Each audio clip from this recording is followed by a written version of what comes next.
Great Expectations, by Charles Dickens. Chapter 1. My father's family name being Pirrip, and my Christian name Philip, my infant tongue could make of both names nothing longer or more explicit than Pip. So I called myself Pip, and came to be called Pip. I give Pirrip as my father's family name, on the authority of his tombstone and my sister, Mrs. Joe Gargery, who married a blacksmith. As I never saw my father or my mother, and never saw any likeness of either of them, for their days were long before the days of photographs, my first fancies regarding what they were like were unreasonably derived from their tombstones. The shape of the letters on my father's gave me an odd idea that he was a square, stout, dark man with curly black hair. From the character and turn of the inscription, also Georgiana, wife of the above, I drew a childish conclusion that my mother was freckled and sickly. To 5 little stone lozenges, each about 1.5 feet long, which were arranged in a neat row beside their grave, and were sacred to the memory of 5 little brothers of mine, who gave up trying to get a living exceedingly early in that universal struggle, I am indebted for a belief I religiously entertained, that they had all been born on their backs with their hands in their trousers pockets, and had never taken them out in this state of existence. Ours was the marsh country, down by the river, within, as the river wound, 20 miles of the sea. My first most vivid and broad impression of the identity of things seems to me to have been gained on a memorable raw afternoon towards evening. At such a time, I found out for certain that this bleak place, overgrown with nettles, was the churchyard, and that Philip Pirrip, late of this parish, and also Georgiana, wife of the above, were dead and buried, and that Alexander, Bartholomew, Abraham, Tobias, and Roger, infant children of the aforesaid, were also dead and buried, and that the dark flat wilderness beyond the churchyard, intersected with dykes and mounds and gates, with scattered cattle feeding on it, was the marshes, and that the low leaden line beyond was the river, and that the distant savage lair from which the wind was rushing was the sea, and that the small bundle of shivers growing afraid of it all, and beginning to cry, was Pip. "Hold your noise!" cried a terrible voice, as a man started up from among the graves at the side of the church porch. "Keep still, you little devil, or I'll cut your throat." A fearful man, all in coarse grey, with a great iron on his leg, a man with no hat, and with broken shoes, and with an old rag tied round his head, a man who had been soaked in water, and smothered in mud, and lamed by stones, and cut by flints, and stung by nettles, and torn by briars, who limped, and shivered, and glared, and growled, and whose teeth chattered in his head as he seized me by the chin. "Oh, don't cut my throat, sir," I pleaded in terror. "Pray, don't do it, sir." "Tell us your name," said the man. "Quick!" "Pip, sir." "Once more," said the man, staring at me. "Give it mouth." "Pip, sir." "Show us where you live," said the man. "Point out the place." I pointed to where our village lay, on the flat inshore among the alder trees and pollards, a mile or more from the church. The man, after looking at me for a moment, turned me upside down, and emptied my pockets. There was nothing in them but a piece of bread. When the church came to itself, for he was so sudden and strong that he made it go head over heels before me, and I saw the steeple under my feet. When the church came to itself, I say, I was seated on a high tombstone, trembling, while he ate the bread ravenously. "You young dog," said the man, licking his lips, "what fat cheeks you have got!" I believe they were fat, though I was at that time undersized for my years and not strong. "Darn me if I couldn't eat 'em," said the man, with a threatening shake of his head. "And if I hadn't half a mind to't." I earnestly expressed my hope that he wouldn't, and held tighter to the tombstone on which he had put me, partly to keep myself upon it, partly to keep myself from crying. "Now, look'ee here," said the man. "Where's your mother?" "There, sir." said I. He started, made a short run, and stopped and looked over his shoulder. "There, sir." I timidly explained. "Also Georgiana. That's my mother." "Oh," said he, coming back. "And is that your father along of your mother?" "Yes, sir." said I. "Him too. Late of this parish." "Ah," he muttered, then considering. "Who do you live with? Supposing you're kindly let to live, which I han't made up my mind about." "My sister, sir. Mrs. Joe Gargery, wife of Joe Gargery, the blacksmith, sir." "Blacksmith, eh?" said he, and he looked down at his leg.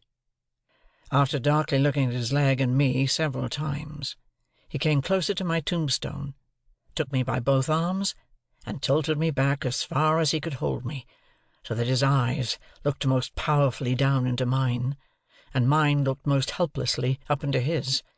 "Now, look'ee here," he said.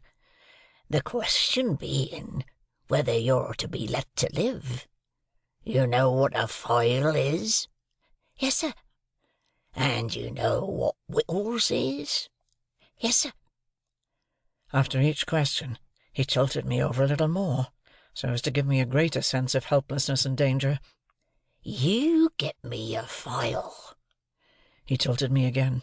"And you get me whittles." He tilted me again. "You bring 'em both to me." He tilted me again.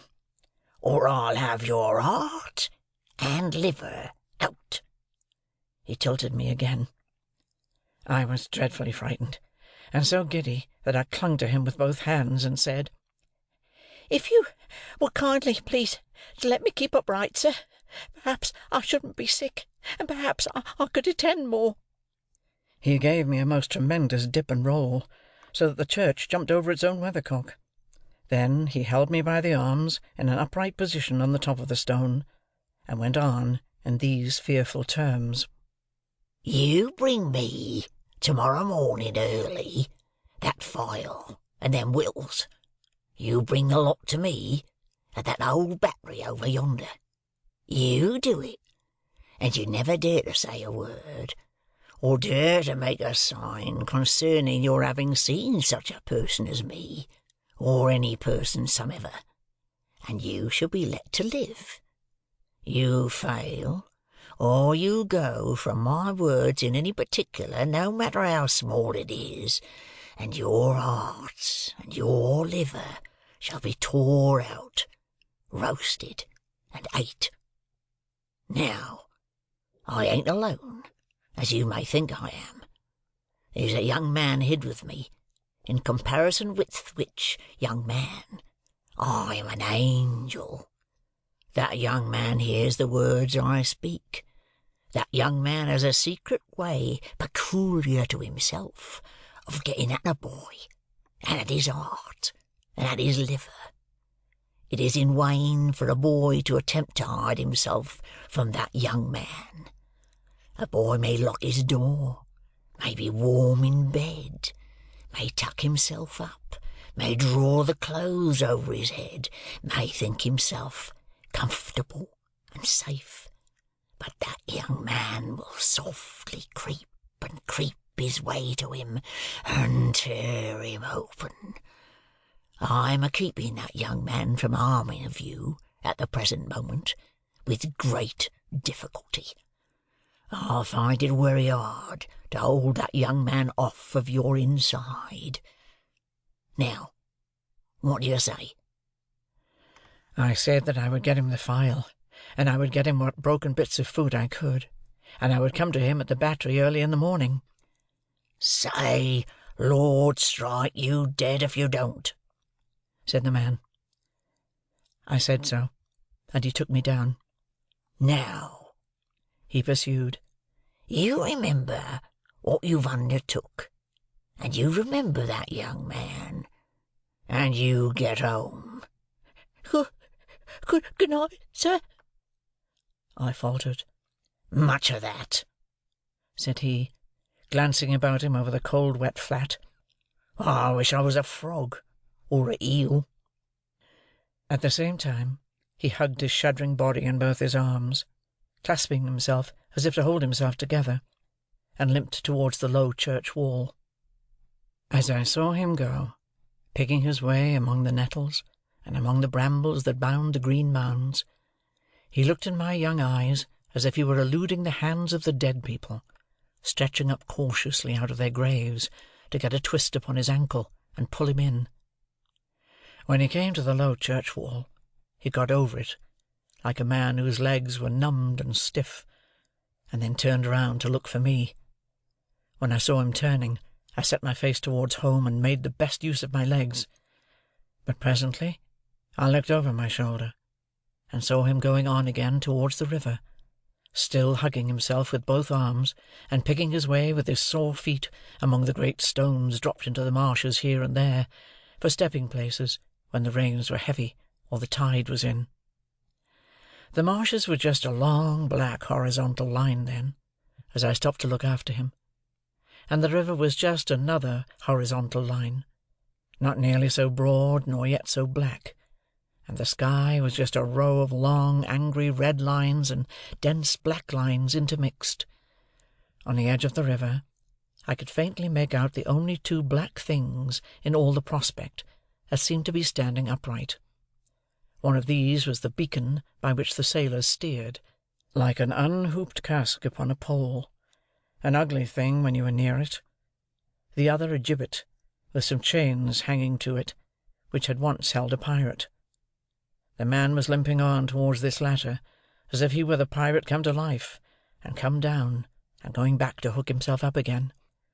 It gave me a terrible turn when I thought so, and as I saw the cattle lifting their heads to gaze after him, I wondered whether they thought so too. I looked all round for the horrible young man, and could see no signs of him. But, now I was frightened again, and ran home without stopping. End of chapter 1.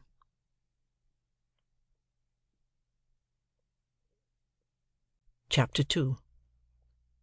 My sister, Mrs. Joe Gargery, was more than 20 years older than I, and had established a great reputation with herself and the neighbours, because she had brought me up by hand.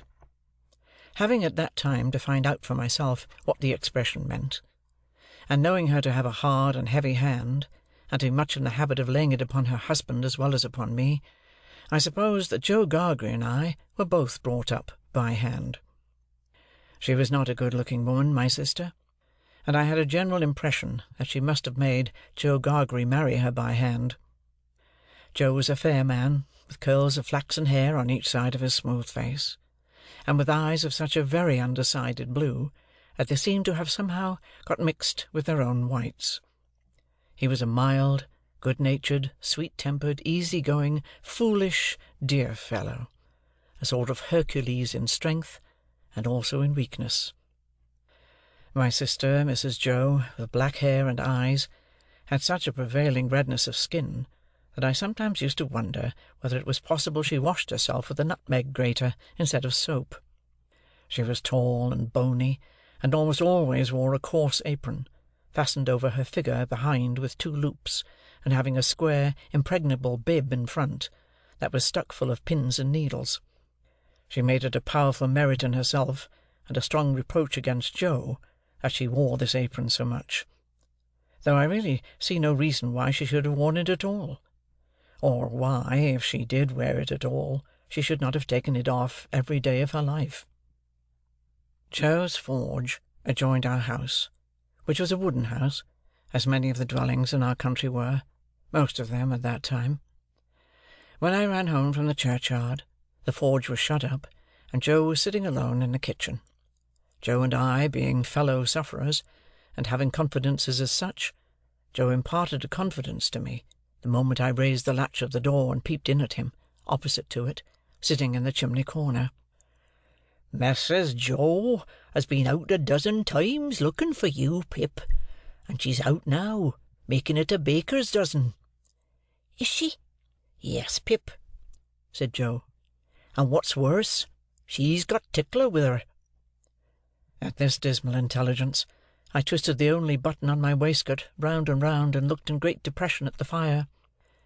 Tickler was a wax-ended piece of cane, worn smooth by collision with my tickled frame. "She sot down," said Joe, "and she got up, and she made a grab at Tickler, and she rampaged out. That's what she did," said Joe, slowly clearing the fire between the lower bars of the poker, and looking at it. "She rampaged out, Pip." "Has she been gone long, Joe?"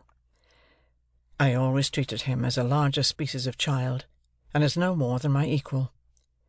"Well," said Joe, glancing up at the Dutch clock, "she's been on the rampage, this last spell, about 5 minutes, Pip. She's a-coming. Get behind the door, old chap, and have the jack-towel betwixt you." I took the advice. My sister, Mrs. Joe, throwing the door wide open, and finding an obstruction behind it, immediately divined the cause, and applied Tickler to its further investigation. She concluded by throwing me (I often served as a connubial missile) at Joe, who, glad to get hold of me on any terms, passed me on into the chimney, and quietly fenced me up there with his great leg. "Where have you been, you young monkey?" said Mrs. Joe, stamping her foot.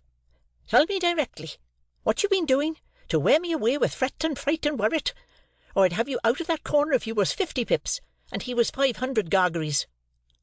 "I've only been to the churchyard," said I from my stool, crying and rubbing myself. "Churchyard?" repeated my sister. "If it warn't for me, you'd have been to the churchyard long ago, and stayed there. Who brought you up by hand?" "You did," said I. "And why did I do it, I should like to know?" exclaimed my sister. I whimpered. "I don't know." "I don't," said my sister. "I'd never do it again. I know that. I may truly say, I've never had this apron of mine off since born you were. It's bad enough to be a blacksmith's wife, and him a gargery, without being your mother." My thoughts strayed from that question, as I looked disconsolately at the fire. For the fugitive out on the marshes with the iron leg, the mysterious young man, the file, the food, and the dreadful pledge I was under to commit a larceny on those sheltering premises, rose before me in the avenging coals. "Ha!" said Mrs. Joe, restoring Tickler to his station. "Churchyard, indeed! You may well say churchyard, you two." One of us, by the by, had not said it at all. "You'll drive me to the churchyard betwixt you, one of these days, and oh, a precious pair you'd be without me." As she applied herself to set the tea things, Joe peeped down at me over his leg, as if he were mentally casting me and himself up, and calculating what kind of pair we practically should make under the grievous circumstances foreshadowed. After that, he sat feeling his right side, flaxen curls and whisker, and following Mrs. Joe about with his blue eyes, as his manner always was at squally times. My sister had a trenchant way of cutting our bread and butter for us that never varied. First, with her left hand, she jammed the loaf hard and fast against her bib, where it sometimes got a pin in it, and sometimes a needle, which we afterwards got into our mouths. Then she took some butter, not too much, on a knife, and spread it on the loaf, in an apothecary kind of way, as if she were making a plaster, using both sides of the knife with a slapping dexterity, and trimming and moulding the butter off around the crust. Then she gave the knife a final smart wipe on the edge of the plaster, and then sawed a very thick round off the loaf, which she finally, before separating from the loaf, hewed into 2 halves, of which Joe got one, and I the other. On the present occasion, though I was hungry, I dared not eat my slice. I felt that I must have something in reserve for my dreadful acquaintance and his ally, the still more dreadful young man. I knew Mrs. Joe's housekeeping to be of the strictest kind, and that my larcenous researches might find nothing available in the safe. Therefore, I resolved to put my hunk of bread and butter down the leg of my trousers. The effort of resolution necessary to the achievement of this purpose I found to be quite awful. It was as if I had to make up my mind to leap from the top of a high house, or plunge into a great depth of water; and it was made the more difficult by the unconscious Joe.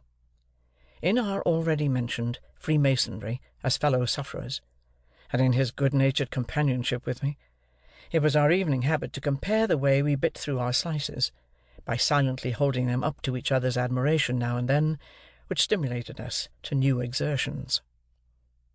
To-night, Joe several times invited me, by the display of his fast-diminishing slice, to enter upon our usual friendly competition; but he found me each time with my yellow mug of tea on one knee, and my untouched bread and butter on the other. At last, I desperately considered that the thing I contemplated must be done, and that it had best be done in the least improbable manner consistent with the circumstances. I took advantage of a moment when Joe had just looked at me, and got my bread and butter down my leg. Joe was evidently made uncomfortable by what he supposed to be my loss of appetite, and took a thoughtful bite out of his slice, which he didn't seem to enjoy. He turned it about in his mouth much longer than usual, pondering over it a good deal, and after all gulped it down like a pill. He was about to take another bite, and had just got his head on one side for a good purchase on it, when his eye fell on me, and he saw that my bread and butter was gone. The wonder and consternation with which Joe stopped on the threshold of his bite and stared at me were too evident to escape my sister's observation.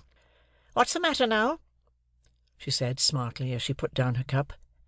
"I say, you know," muttered Joe, shaking his head at me in very serious remonstrance.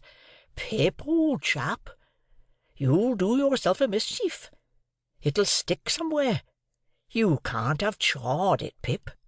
"What's the matter now?" repeated my sister more sharply than before.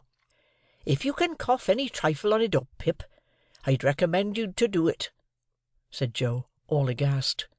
"Manners is manners, but still your health's your health." By this time my sister was quite desperate, so she pounced on Joe, and taking him by the two whiskers, knocked his head for a little while against the wall behind him, while I sat in the corner, looking guiltily on. "Now, perhaps you'll mention what's the matter," said my sister, out of breath. "You staring, great, stuck pig." Joe looked at her in a helpless way, then took a helpless bite, and looked at me again.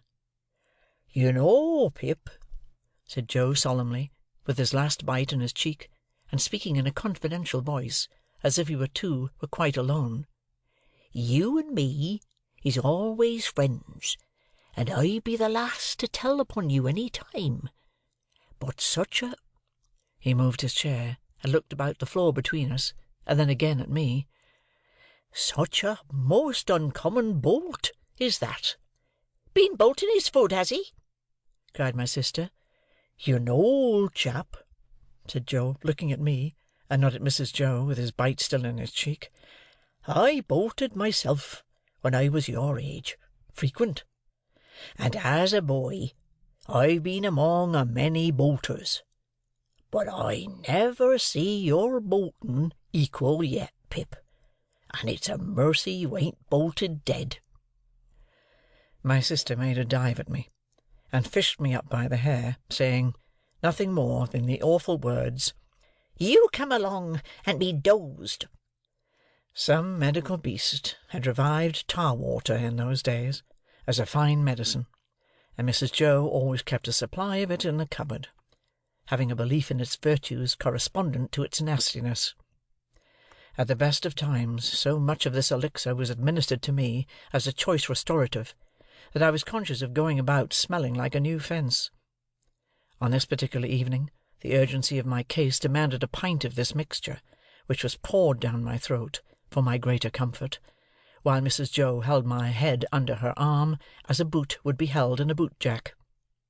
Joe got off with a half a pint, but was made to swallow that, much to his disturbance, as he sat slowly munching and meditating before the fire, because he had a turn. Judging from myself, I should say he certainly had a turn afterwards, if he had had none before. Conscience is a dreadful thing when it accuses man or boy, but when, in the case of a boy, that secret burden co-operates with another secret burden down the leg of his trousers, it is, as I can testify, a great punishment. The guilty knowledge that I was going to rob Mrs. Joe—I never thought I was going to rob Joe, for I never thought of any of the housekeeping property as his—united to the necessity of always keeping one hand on my bread and butter as I sat, or when I was ordered about the kitchen on any small errand, almost drove me out of my mind. Then, as the marsh winds made the fire glow and flare, I thought I heard the voice outside of the man with the iron on his leg who had sworn me to secrecy, declaring that he couldn't and wouldn't starve until tomorrow, but must be fed now. At other times I thought, what if the young man, who was with so much difficulty restrained from imbruing his hands in me, should yield to a constitutional impatience, or should mistake the time, and should think himself accredited to my heart and liver to-night, instead of tomorrow?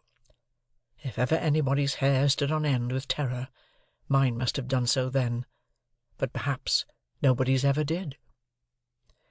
It was Christmas Eve, and I had to stir the pudding for next day, with a copper stick, from 7 to 8 by the Dutch clock. I tried it with the load upon my leg, and that made me think afresh of the man with the load on his leg, and found the tendency of the exercise to bring the bread and butter out at my ankle quite unmanageable. Happily, I slipped away, and deposited that part of my conscience in my garret bedroom. "Hark!" said I, when I had done my stirring, and was taking a final warm in the chimney corner before being sent up to bed. "Was that great guns, Joe?" "Ah!" said Joe. "There's another convict off." "What does that mean, Joe?" said I. Mrs. Joe, who always took explanations upon herself, said snappishly, "Escaped! Escaped!" administering the definition like tar water. While Mrs. Joe sat with her head bending over her needlework, I put my mouth into the forms of saying to Joe, "What's a convict?" Joe put his mouth into the forms of returning such a highly elaborate answer, that I could make out nothing of it but the single word, "Pip." "There was a convict off last night," said Joe aloud, "after sunset gone, and they fired warning of him, and now it appears they're firing warning of another." "Who's firing?" said I. "Drat that boy!" interposed my sister, frowning at me over her work. "What a questioner he is! Ask no questions, and you'll be told no lies." It was not very polite to herself, I thought, to imply that I should be told lies by her, even if I did ask questions. But she never was polite, unless there was company. At this point Joe greatly augmented my curiosity by taking the utmost pains to open his mouth very wide, and to put it into the form of a word that looked to me like sulks. Therefore I naturally pointed to Mrs. Joe, and put my mouth into the form of saying, "her." But Joe wouldn't hear of that at all, and again opened his mouth very wide, and shook the form of a most emphatic word out of it. But I could make nothing of the word. "Mrs. Joe," said I, as a last resort, "I should like to know, if you wouldn't mind much, where the firing comes from?" "Lord bless the boy!" exclaimed my sister, as if she didn't quite mean that, but rather the contrary. "From the hulks." "Oh!" said I, looking at Joe. "Hulks." Joe gave a reproachful cough, as much as to say, "Well, I told you so." "And please, what's hulks?" said I. "That's the way with this boy!" exclaimed my sister, pointing me out with her needle and thread, and shaking her head at me. "Answer him one question, and he'll ask you a dozen directly. Hulks are prison ships, right across the meshes." We always use that name for marshes in our country. "I wonder who's put into prison ships, and why they're put there?" said I, in a general way, and with quiet desperation. It was too much for Mrs. Joe, who immediately rose. "I tell you what, young fellow," said she, "I didn't bring you up by hand to badger people's lives out. It would be blame to me, and not praise, if I had. People are put in the hulks because they murder, and because they rob and forge, and do all sorts of bad, and they always begin by asking questions. Now, you get along to bed." I was never allowed a candle to light me to bed, and as I went upstairs in the dark, with my head tingling from Mrs. Joe's thimble having played the tambourine upon it, to accompany her last words, I felt fearfully sensible of the great convenience that the hulks were handy for me. I was clearly on my way there. I had begun by asking questions, and I was going to rob Mrs. Joe. Since that time, which is far enough away now, I've often thought that few people know what secrecy there is in the young under terror, no matter how unreasonable the terror, so that it be terror. I was in mortal terror of the young man who wanted my heart and liver. I was in mortal terror of my interlocutor, with the iron leg. I was in mortal terror of myself, from whom an awful promise had been extracted. I had no hope of deliverance through my all-powerful sister, who repulsed me at every turn. I am afraid to think of what I might have done, on requirement, in the secrecy of my terror. If I slept at all that night, it was only to imagine myself drifting down the river on a strong spring tide to the hulks, a ghostly pirate calling out to me through a speaking trumpet, as I passed the gibbet station, that I had better come ashore and be hanged there at once, and not put it off. I was afraid to sleep, even if I had been inclined, for I knew that at the first faint dawn of morning I must rob the pantry. There was no doing it in the night, for there was no getting a light by easy friction then. To have got one, I must have struck it out of flint and steel, and I made a noise like the very pirate himself rattling his chains.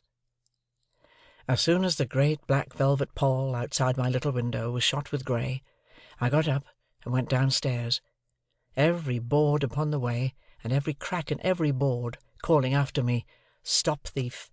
and "Get up, Mrs. Joe!" In the pantry, which was far more abundantly supplied than usual, owing to the season, I was very much alarmed by a hare hanging up by its heels, whom I rather thought I caught when my back was half turned, winking. I had no time for verification, no time for selection, no time for anything, for I had no time to spare. I stole some bread, some rind of cheese, about half a jar of mincemeat, which I tied up in my pocket handkerchief with my last night's slice, some brandy from a stone bottle, which I decanted into a glass bottle I had secretly used for making that intoxicating fluid, Spanish licorice water, up in my room, diluting the stone bottle from a jug in the kitchen cupboard, a meat bone with very little on it, and a beautiful round compact pork pie. I was nearly going away without the pie, but I was tempted to mount upon a shelf, to look what it was that was put away so carefully in a covered earthenware dish in a corner, and I found it was the pie, and I took it, in the hope that it was not intended for early use, and would not be missed for some time. There was a door in the kitchen, communicating with the forge. I unlocked and unbolted that door, and got a file from among Joe's tools. Then I put the fastenings as I had found them, opened the door at which I had entered when I ran home last night, shut it, and ran for the misty marshes. End of chapter 2.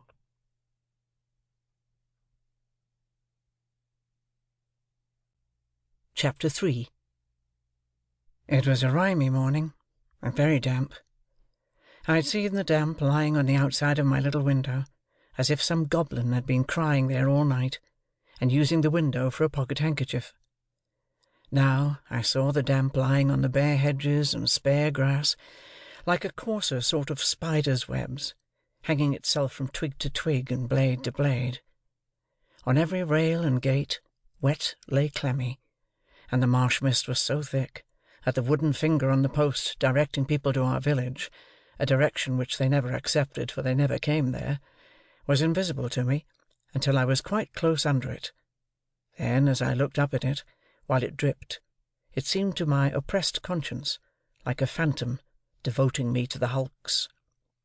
The mist was heavier yet when I got out upon the marshes, so that instead of my running at everything, everything seemed to run at me. This was very disagreeable to a guilty mind. The gates, and dykes, and banks, came bursting at me through the mist, as if they cried as plainly as could be, "A boy with somebody else's pork pie! Stop him!" The cattle came upon me with like suddenness, staring out of their eyes, and steaming out of their nostrils. "Hallo, young thief!"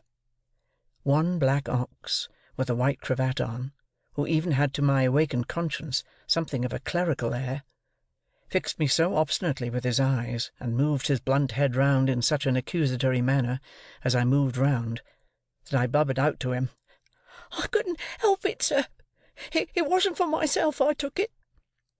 Upon which he put down his head, blew a cloud of smoke out of his nose, and vanished with a kick up of his hind legs and a flourish of his tail.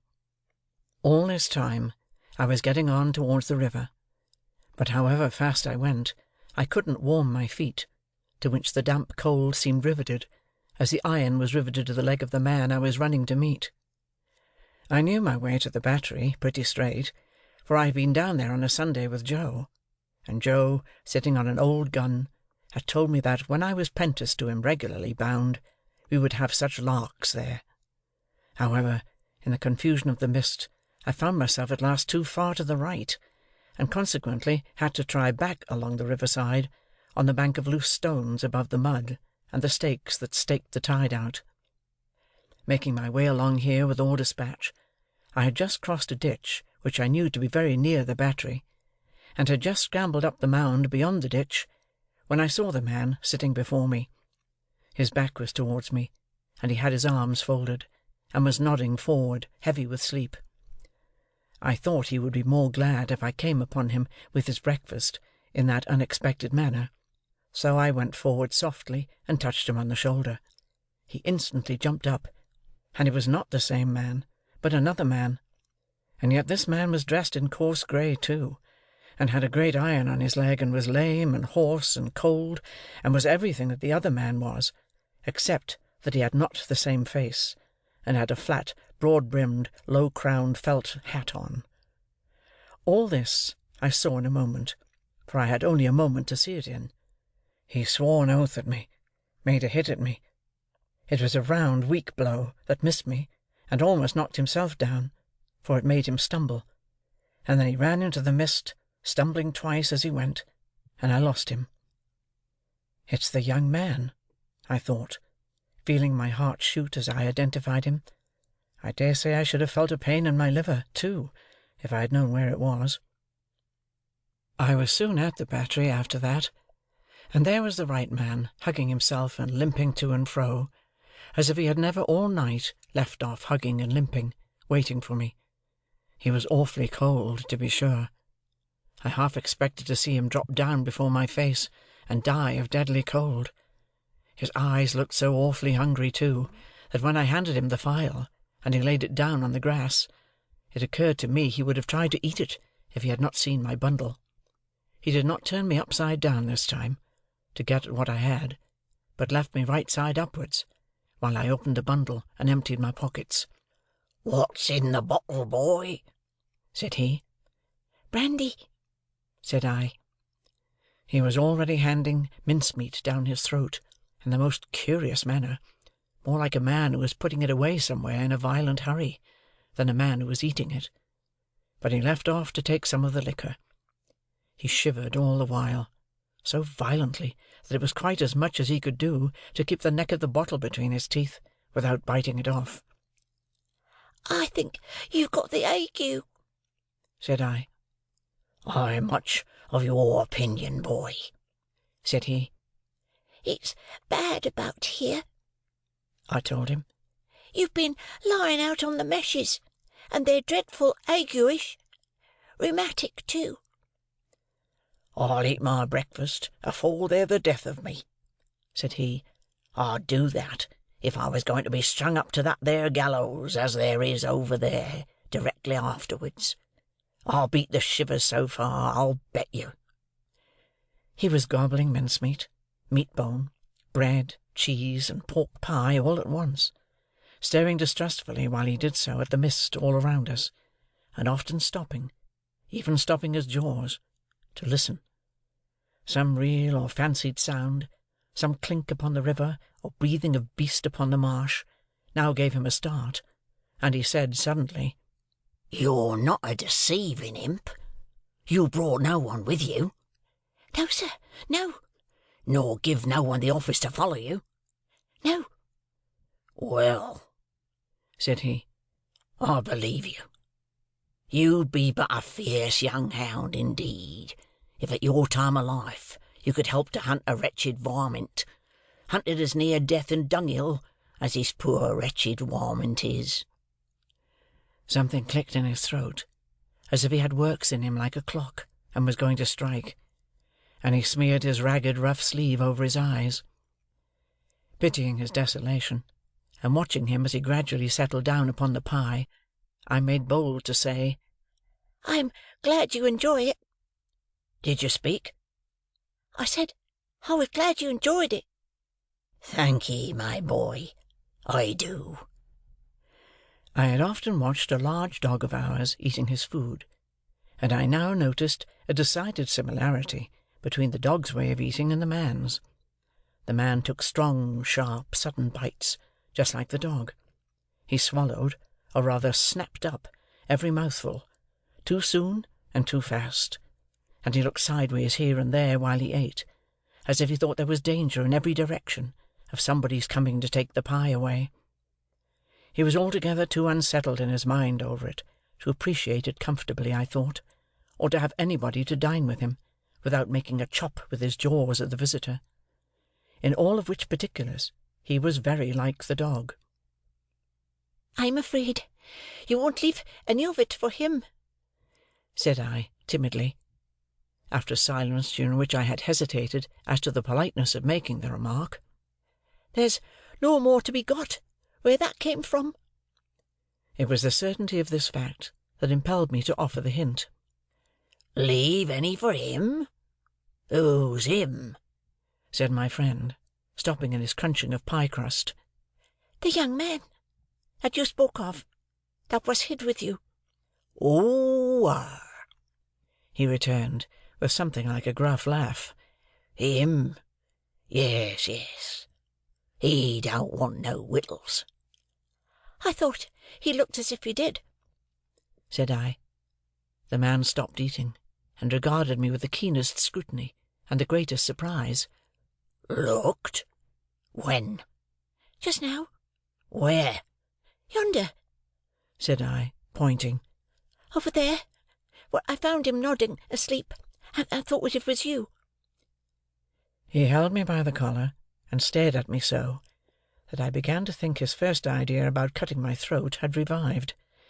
"Dressed like you know, only with a hat," I explained, trembling. And I was very anxious to put this delicately.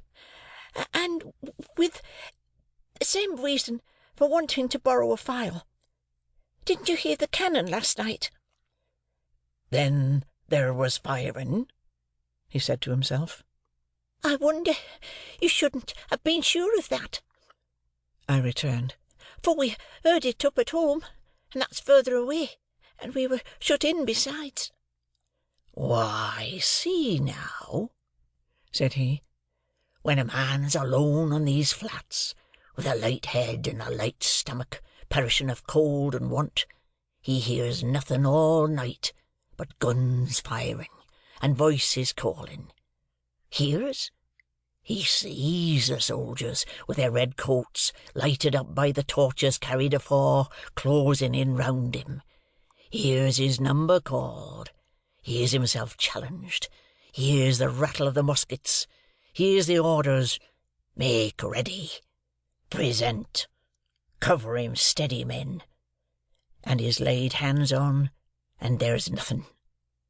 Why, if I see one pursuing party last night, coming up in order, damn 'em with their tramp, tramp, I see 100.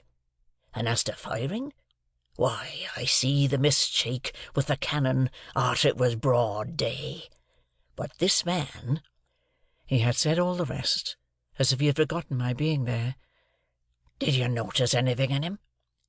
He had a badly bruised face," said I, recalling what I hardly knew I knew. "Not here?" exclaimed the man, striking his left cheek mercilessly with the flat of his hand. "Yes, there." "Where is he?" He crammed what little food was left into the breast of his grey jacket. "Show me the way he went.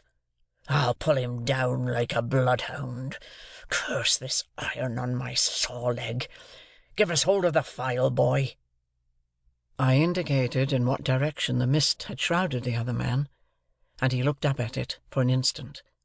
But he was down on the rank wet grass, filing at his iron like a madman, and not minding me or minding his own leg, which had an old chafe upon it and was bloody, but which he handled as roughly as if it had no more feeling in it than the file. I was very much afraid of him again, now that he had worked himself into this fierce hurry, and I was likewise very much afraid of keeping away from home any longer. I told him I must go, but he took no notice, so I thought the best thing I could do was to slip off. The last I saw of him, his head was bent over his knee, and he was working hard at his fetter, muttering impatient imprecations at it and at his leg. The last I heard of him, I stopped in the mist to listen, and the file was still going. End of chapter 3.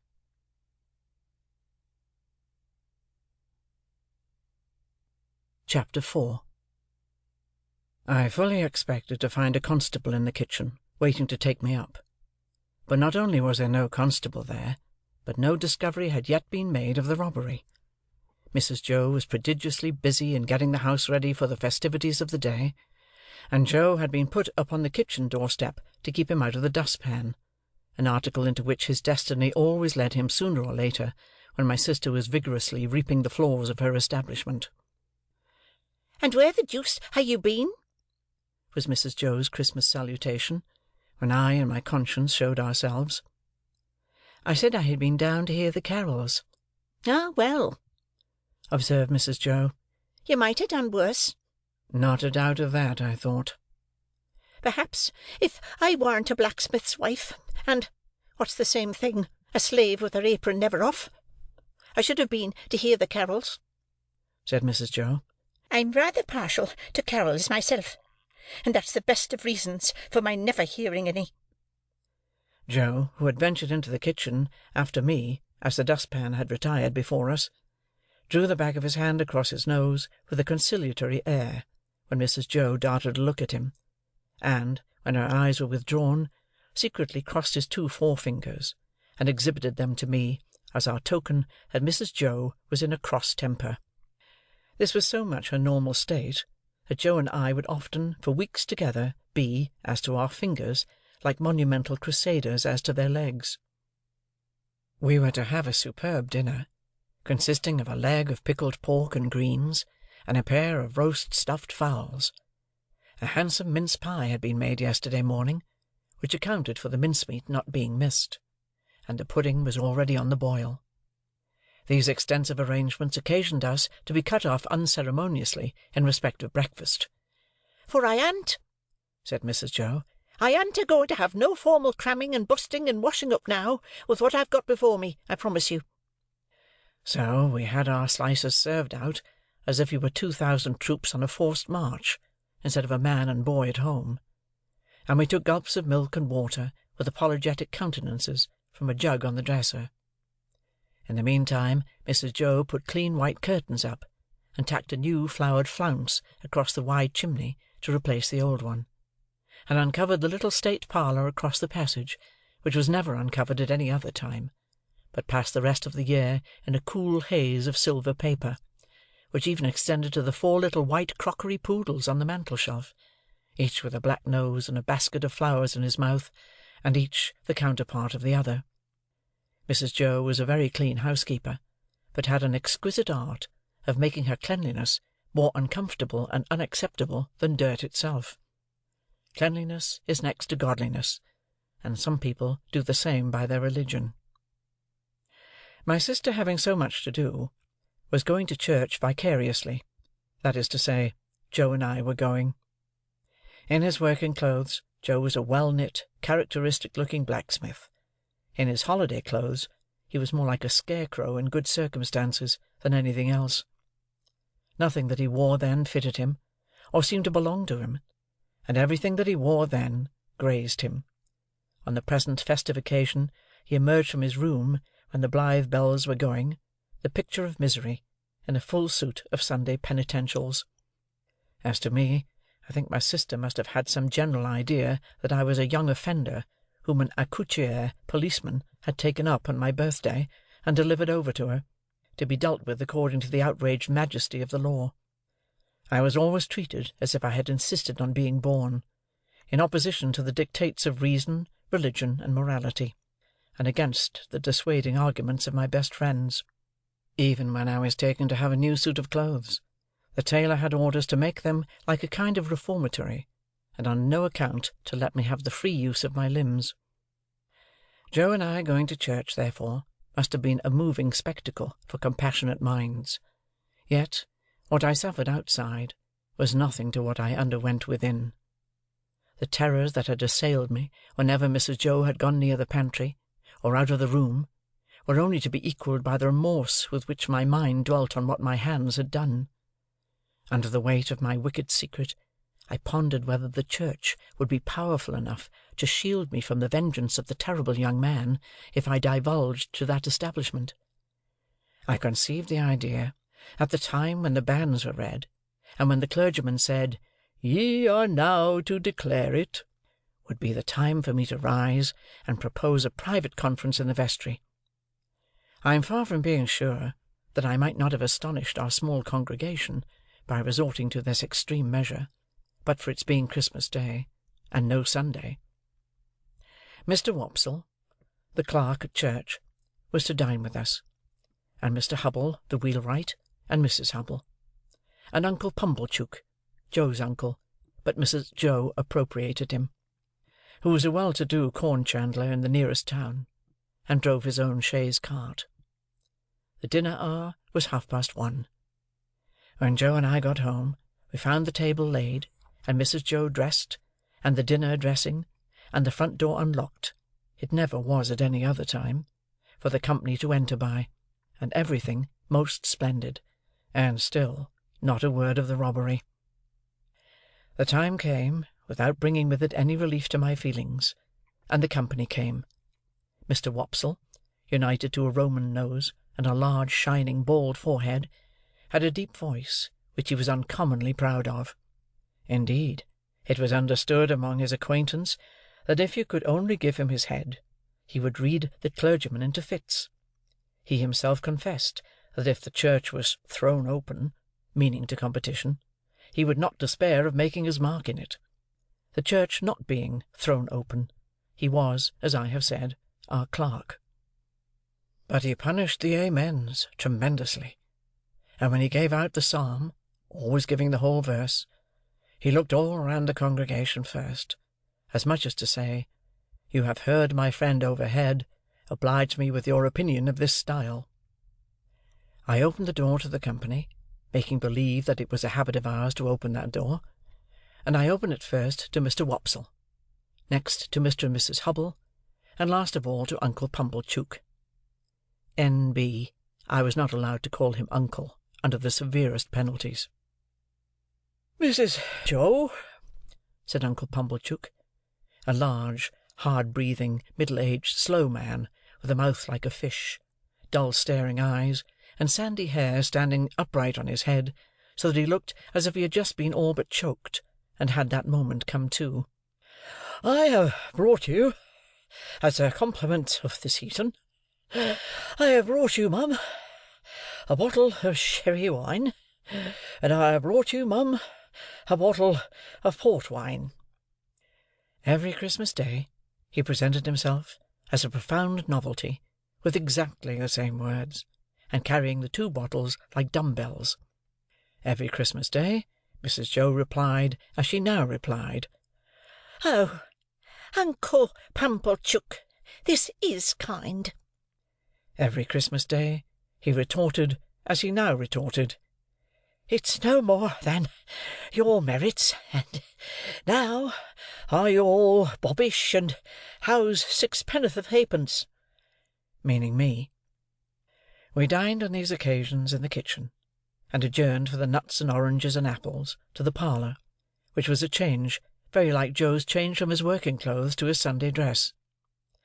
My sister was uncommonly lively on the present occasion, and indeed was generally more gracious in the society of Mrs. Hubble than in other company. I remember Mrs. Hubble as a little curly, sharp-edged person in sky blue, who held a conventionally juvenile position, because she had married Mr. Hubble, I don't know at what remote period, when she was much younger than he.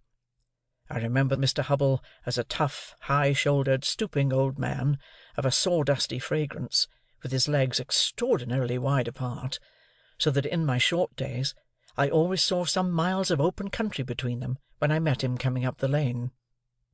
Among this good company, I should have felt myself, even if I hadn't robbed the pantry, in a false position.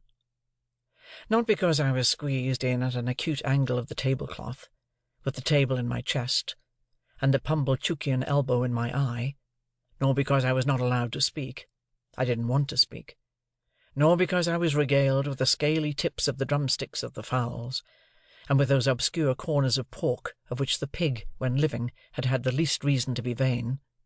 No, I should not have minded that, if they would only have left me alone. But they wouldn't leave me alone.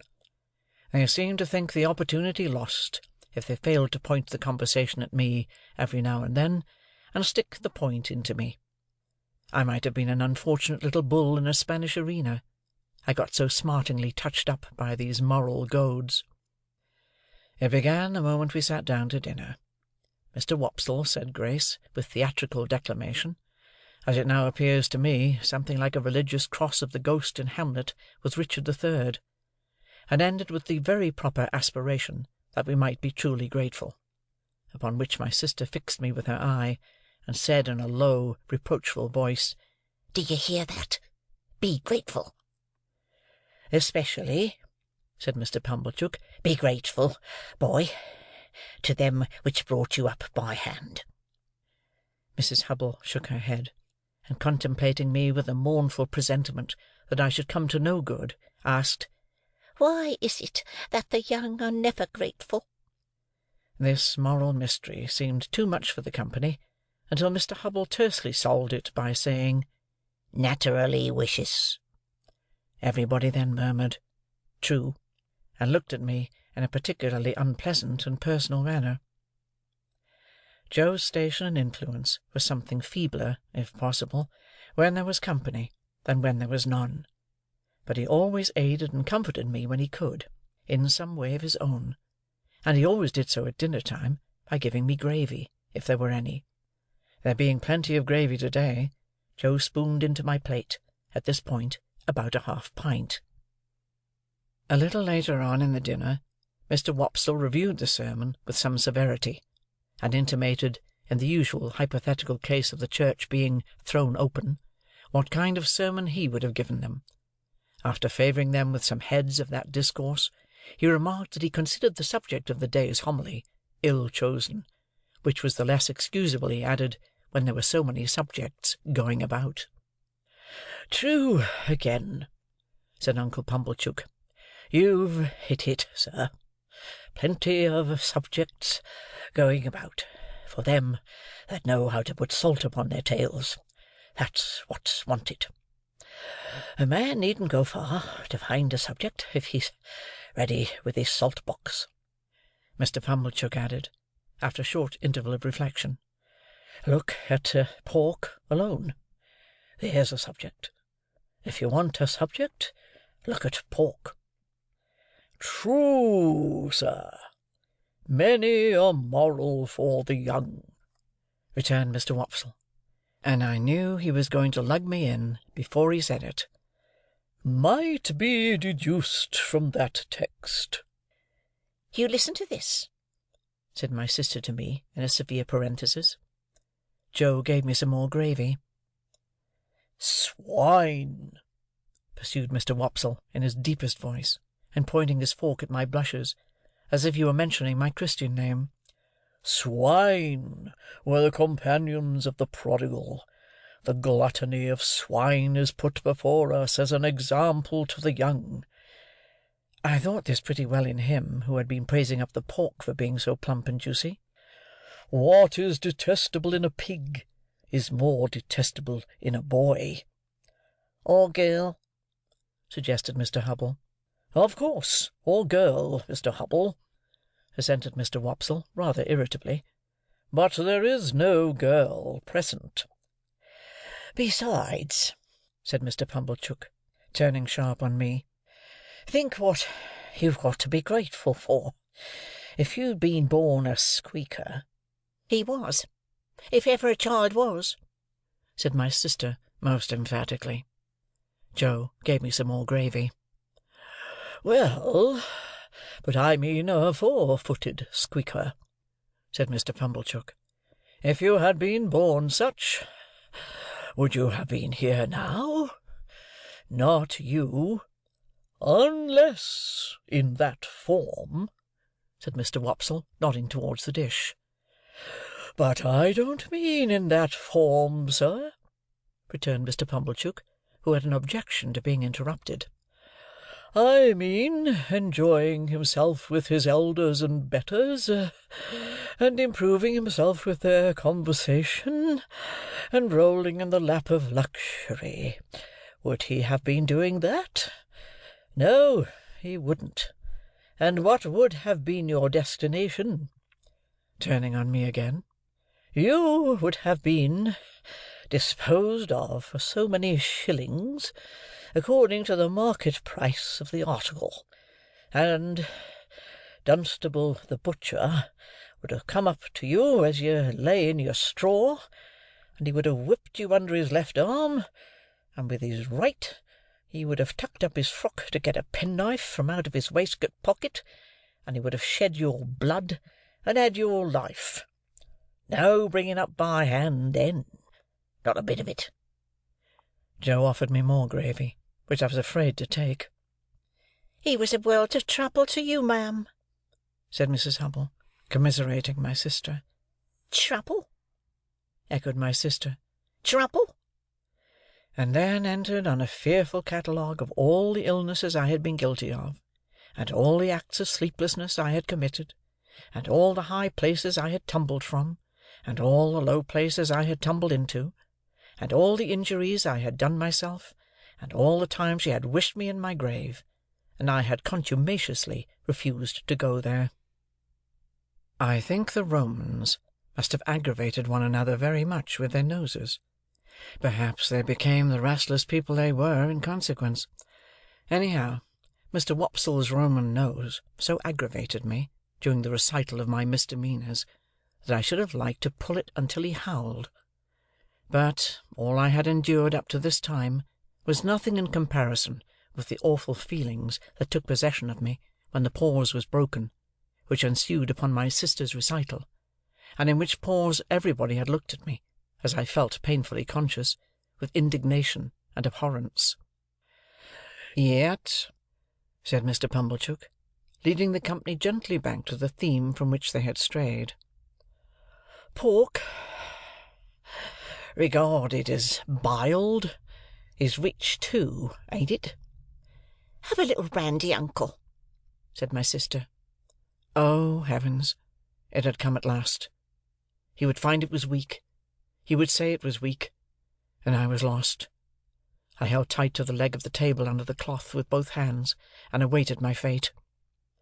My sister went for the stone bottle, came back with the stone bottle, and poured his brandy out, no one else taking any. The wretched man trifled with his glass, took it up, looked at it through the light, put it down, prolonged my misery. All this time, Mrs. Joe and Joe were briskly clearing the table for the pie and pudding. I couldn't keep my eyes off him. Always holding tight by the leg of the table with my hands and feet, I saw the miserable creature finger his glass playfully, take it up, smile, throw his head back, and drink the brandy off. Instantly afterwards, The company was seized with unspeakable consternation, owing to his springing to his feet, turning round several times in an appalling spasmodic whooping cough dance, and rushing out the door. He then became visible through the window, violently plunging and expectorating, making the most hideous faces, and apparently out of his mind. I held on tight, while Mrs. Joe and Joe ran to him. I didn't know how I had done it, but I had no doubt I had murdered him somehow. In my dreadful situation, it was a relief when he was brought back, and, surveying the company all round, as if they had disagreed with him, sank down into his chair, with one significant gasp. "Tar!" I had filled up the bottle from the tar-water jug. I knew he would be worse by and by. I moved the table, like a medium of the present day, by the vigour of my unseen hold upon it. "Tar!" cried my sister in amazement. "Why, however could tar come there?" But Uncle Pumblechook, who was omnipotent in that kitchen, wouldn't hear the word, wouldn't hear of the subject, imperiously waved it all away with his hand, and asked for hot gin and water. My sister, who had begun to be alarmingly meditative, had to employ herself actively in getting the gin, the hot water, the sugar, and the lemon peel, and mixing them. For the time being at least, I was saved. I still held on to the leg of the table, but clutched it now with the fervour of gratitude. By degrees, I became calm enough to release my grasp and partake of pudding. Mr. Pumblechook partook of pudding. All partook of pudding. The course terminated, and Mr. Pumblechook had begun to beam under the genial influence of gin and water. I began to think I should get over the day, when my sister said to Joe, "Clean plates. Cold." I clutched the leg of the table again immediately, and pressed it to my bosom, as if it had been the companion of my youth and friend of my soul. I foresaw what was coming, and I felt that this time I really was gone. "You must taste," said my sister, addressing the guests with their best grace. "You must taste, to finish with. Such a delightful and delicious present of Uncle Pumblechook's." Must they? Let them not hope to taste it. "You must know," said my sister, rising, "it's a pie. A savoury pork pie." The company murmured their compliments.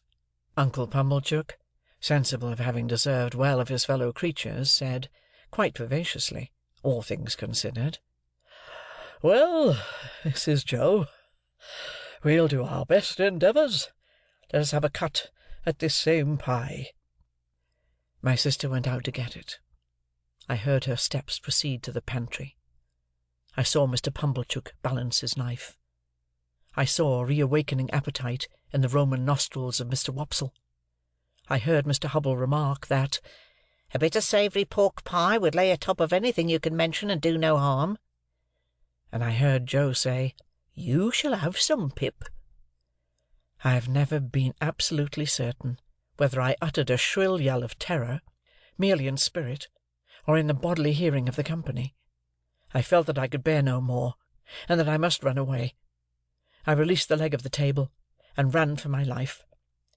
But I ran no further than the house door, for there I ran head foremost into a party of soldiers with their muskets, one of whom held out a pair of handcuffs to me, saying, "Here you are. Look sharp. Come on." Chapter 4.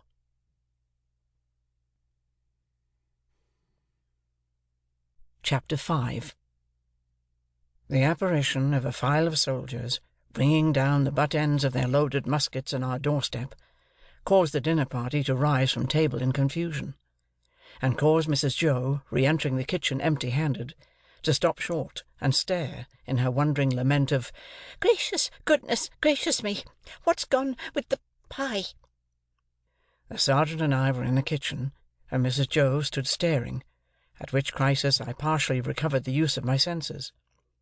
It was the sergeant who had spoken to me, and he was now looking round at the company, with his handcuffs invitingly extended towards them in his right hand, and his left on my shoulder. "Excuse me, ladies and gentlemen," said the sergeant, "but as I have mentioned at the door to this smart young shaver," which he hadn't, I'm on a chase in the name of the king, and I want the blacksmith." "And pray, what might you want with him?" retorted my sister, quick to resent his being wanted at all. "Missus," returned the gallant sergeant, "speaking for myself, I should reply, the honour and pleasure of his fine wife's acquaintance. Speaking for the king, I answer, a little job done." This was received as rather neat in the sergeant, insomuch as Mr. Pumblechook cried audibly, "Ah, good again!" "You see, blacksmith," said the sergeant, who had by this time picked out Joe with his eye, "we have had an accident with these, and I find the lock of one of them goes wrong, and the coupling don't act pretty. As they are wanted for immediate service, will you throw your eye over them?" Joe threw his eye over them, and pronounced that the job would necessitate the lighting of his forge fire, and would take nearer 2 hours than 1. "Will it? Then will you set about it at once, blacksmith?" said the off-hand sergeant, "as it's on his Majesty's service, and if my men can beat a hand anywhere, they'll make themselves useful." With that, he called to his men, who came trooping into the kitchen one after another, and piled their arms in a corner. And then they stood about, as soldiers do, now with their hands loosely clasped before them, now resting a knee or a shoulder, now easing a belt or a pouch, now opening the door to spit stiffly over their high stocks out into the yard. All these things I saw, without then knowing that I saw them, for I was in an agony of apprehension. But beginning to perceive that the handcuffs were not for me, and that the military had so far got the better of the pie as to put it in the background, I collected a little more of my scattered wits. "Would you give me the time?" said the sergeant, addressing himself to Mr. Pumblechook, as to a man whose appreciative powers justified the inference that he was equal to the time. "It's just gone 2:30. "That's not so bad," said the sergeant, reflecting. "Even if I was forced to halt here nigh 2 hours, that'll do. How far might you call yourselves from the marshes hereabouts? Not above a mile, I reckon?" "Just a mile," said Mrs. Joe. "That'll do. We begin to close in upon 'em about dusk. A little before dusk, my orders are. That'll do." "Convicts, sergeant?" asked Mr. Wopsle, in a matter-of-course way. "Aye," returned the sergeant. "2. They're pretty well known to be out on the marshes still, and they won't try to get clear of 'em before dusk. Anybody here seen anything of any such game?" Everybody, myself excepted, said no, with confidence. Nobody thought of me. "Well," said the sergeant, "they'll find themselves trapped in a circle, I expect, sooner than they count on. Now, blacksmith, if you're ready, His Majesty the King is." Joe had got his coat and waistcoat and cravat off, and his leather apron on, and passed into the forge. One of the soldiers opened its wooden windows, another lighted the fire, another turned to at the bellows, the rest stood round the blaze, which was soon roaring.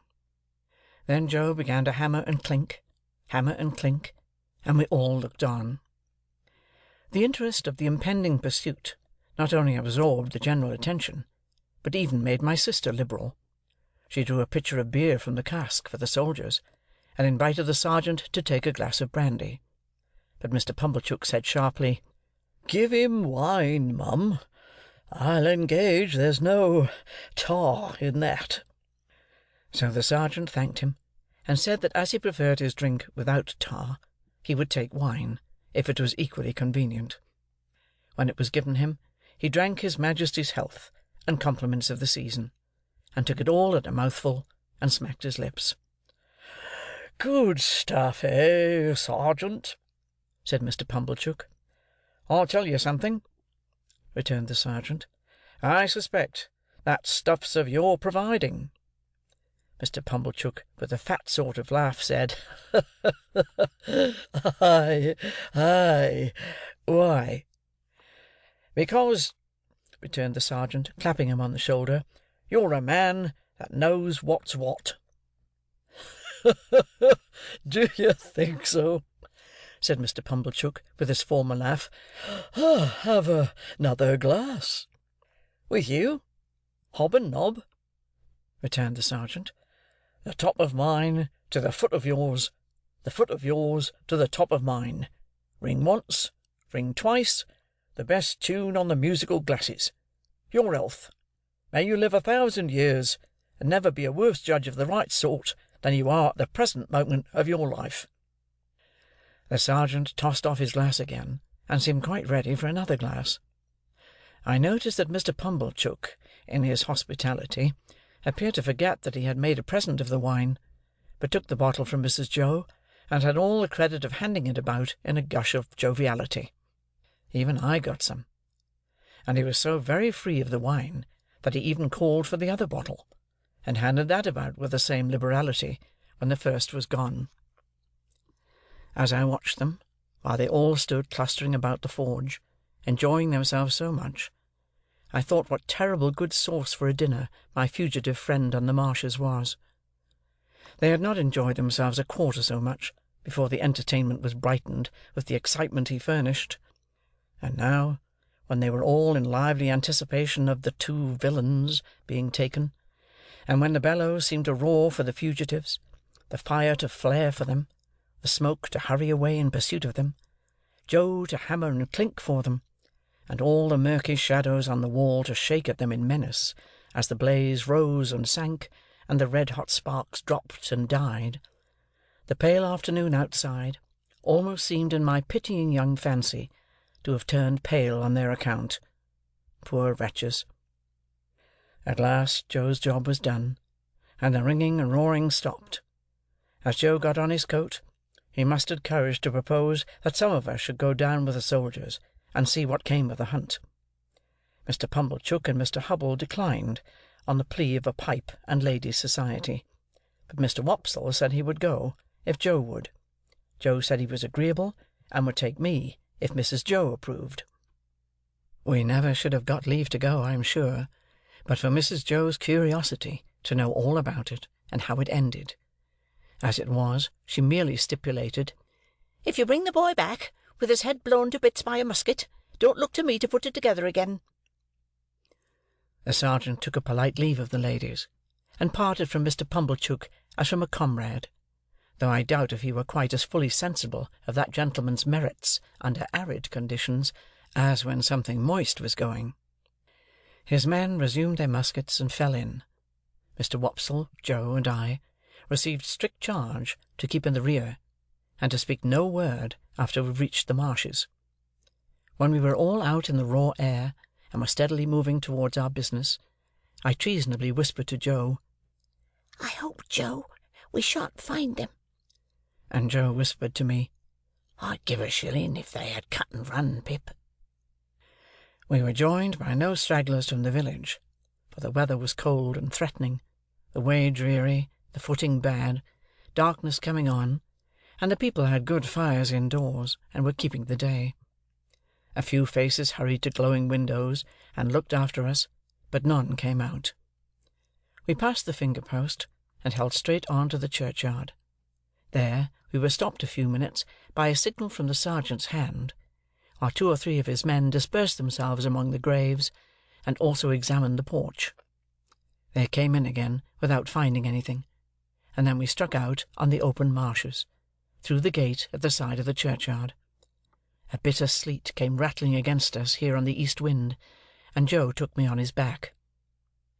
Now that we were out upon the dismal wilderness, where they little thought I had been within 8 or 9 hours, and had seen both men hiding, I considered for the first time, with great dread, if we should come upon them, would my particular convict suppose that it was I who had brought the soldiers there?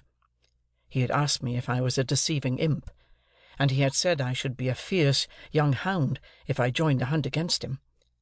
Would he believe that I was both imp and hound in treacherous earnest, and had betrayed him? It was of no use asking myself this question now. There I was, on Joe's back, and there was Joe beneath me, charging at the ditches like a hunter, and stimulating Mr. Wopsle not to tumble on his Roman nose, and to keep up with us.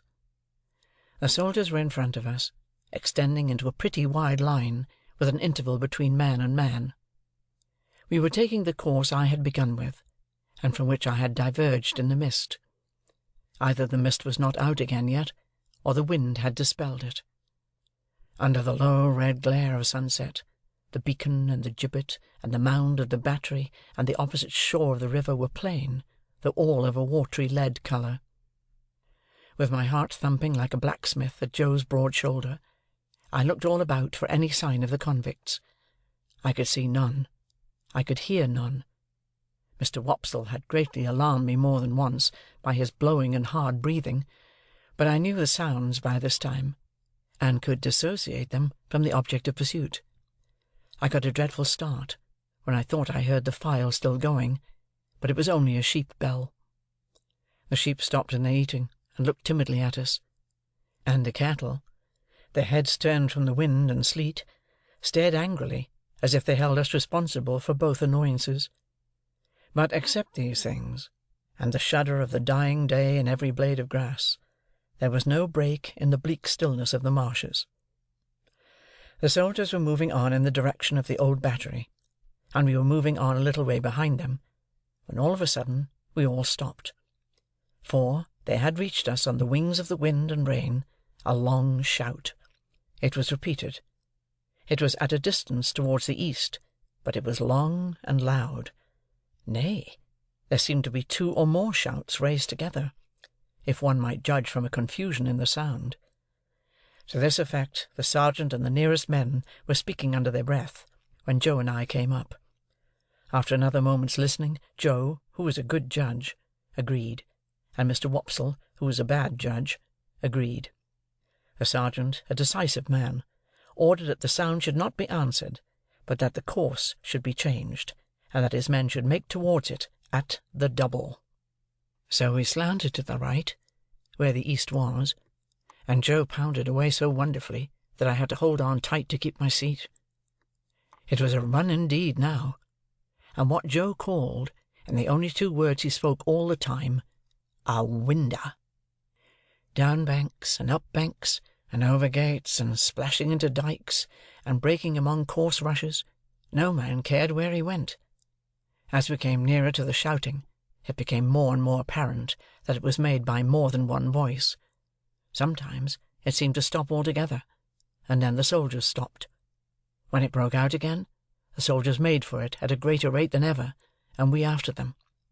After a while, we had so run it down that we could hear one voice calling, "Murder!" and another voice, "Convicts! Runaways! God! This way for the runaway convicts!" Then both voices would seem to be stifled in a struggle, and then would break out again, and when it had come to this, the soldiers ran like deer, and Joe too. The sergeant ran in first, when we had run the noise quite down, and 2 of his men ran in close upon him. Their pieces were cocked and levelled when we all ran in. "Here are both the men," panted the sergeant, struggling at the bottom of a ditch. "Surrender, you 2, and confound you for 2 wild beasts. Come asunder." Water was splashing, and mud was flying, and oaths were being sworn, and blows were being struck, when some more men went down into the ditch to help the sergeant, and dragged out, separately, my convict and the other one. Both were bleeding and panting and execrating and struggling, but of course I knew them both directly. "Mind," said my convict, wiping blood from his face with his ragged sleeves, and shaking torn hair from his fingers, "I took him. I give him up to you. Mind that." "It's not much to be particular about," said the sergeant. "It'll do you small good, my man, being in the same plight yourself. Handcuffs there." "I don't expect it to do me any good. I don't want it to do me more good than it does now," said my convict, with a greedy laugh. "I took him. He knows it. That's enough for me." The other convict was livid to look at, and, in addition to the old bruised left side of his face, seemed to be bruised and torn all over. He could not so much as get his breath to speak, until they were both separately handcuffed, but leaned upon a soldier to keep himself from falling. "Take notice, guard. He tried to murder me," were his first words. Try to murder him? Said my convict disdainfully. Try, and not do it? I took him, and give him up. That's what I done. I not only prevented him getting off the marshes, but I dragged him here, dragged him this far on his way back. He's a gentleman, if you please, this villain. Now, the hulks has got its gentleman again through me. Murder him? Worth my while, too, to murder him, when I could do worse and drag him back. The other one still gasped. He tried to murder me. Bear witness. Looky here, said my convict to the sergeant. Single-handed, I got clear of the prison ship. I made a dash, and I done it. I could have got clear of these death-cold flats likewise. Look at my leg. You won't find much iron on it. If I hadn't made the discovery that he was here, let him go free. Let him profit by the means as I found out. Let him make a tool of me afresh and again. Once more. No. If I had died at the bottom there, and he made an emphatic swing at the ditch with his manacled hands, I'd have held to him with that grip, that you should have been safe to find him in my hold. The other fugitive, who was evidently in extreme horror of his companion, repeated, He tried to murder me. I should have been a dead man if you had not come up. He lies, said my convict with fierce energy. He's a liar born, and he'll die a liar. Look at his face. Ain't it written there? Let him turn those eyes of his on me. I defy him to do it. The other, with an effort at a scornful smile, which could not, however, collect the nervous working of his mouth into any set expression, looked at the soldiers, and looked about at the marshes and at the sky, but certainly did not look at the speaker. Do you see him? Pursued my convict. Do you see what a villain he is? Do you see those grovelling and wandering eyes? That's how he looked when we were tried together. He never looked at me. The other, always working and working his dry lips, and turning his eyes restlessly about him, far and near, did at last turn them for a moment on the speaker with the words, You are not much to look at. And with a half-taunting glance at the bound hands. At that point my convict became so frantically exasperated that he would have rushed upon him, but for the interposition of the soldiers. Didn't I tell you, said the other convict then, that he would murder me, if he could? And any one could see that he shook with fear, and that there broke out upon his lips curious white flakes, like thin snow. Enough of this parley, said the sergeant. Light those torches. As one of the soldiers, who carried a basket in lieu of a gun, went down on his knee to open it, my convict looked round him for the first time, and saw me. I had alighted from Joe's back on the brink of the ditch where we came up, and had not moved since. I looked at him eagerly when he looked at me, and slightly moved my hands, and shook my head. I had been waiting for him to see me, that I might try to assure him of my innocence. It was not at all expressed to me that he even comprehended my intention, for he gave me a look that I did not understand, and it all passed in a moment. But if he had looked at me for an hour or for a day, I could not have remembered his face ever afterwards as having been more attentive. The soldier with the basket soon got a light, and lighted 3 or 4 torches, and took one himself and distributed the others. It had been almost dark before, but now it seemed quite dark, and soon afterwards very dark. Before we departed from that spot, 4 soldiers, standing in a ring, fired twice into the air. Presently we saw other torches kindled at some distance behind us, and others on the marshes on the opposite bank of the river. "All right," said the sergeant. "March!" We had not gone far, when 3 cannon were fired ahead of us, with a sound that seemed to burst something inside my ear. "You are expected on board," said the sergeant to my convict. "They know you are coming. Don't straggle, my man. Close up here." The two were kept apart, and each walked, surrounded by a separate guard. I had hold of Joe's hand now, and Joe carried one of the torches. Mr. Wopsle had been for going back, but Joe was resolved to see it out, so we went on with the party. There was a reasonably good path now, mostly on the edge of the river, with a divergence here and there where a dyke came, with a miniature windmill on it, and a muddy sluice-gate. When I looked round, I could see the other lights coming in after us. The torches were carried, dropped great blotches of fire upon the track, and I could see those, too, lying smoking and flaring. I could see nothing else but black darkness. Our lights warmed the air about us with their pitchy blaze, and the 2 prisoners seemed rather to like that, as they limped along in the midst of the muskets. We could not go fast, because of their lameness, and they were so spent that 2 or 3 times we had to halt while they rested. After an hour or so of this travelling, we came to a rough wooden hut and a landing-place. There was a guard in the hut, and they challenged, and the sergeant answered. Then we went into the hut, where there was a smell of tobacco and whitewash, and a bright fire, and a lamp, and a stand of muskets, and a drum, and a low wooden bedstead, like an overgrown mangle without the machinery, capable of holding about a dozen soldiers all at once. 3 or 4 soldiers were lay upon it in their greatcoats, were not much interested in us, but just lifted their heads and took a sleepy stare, and then lay down again.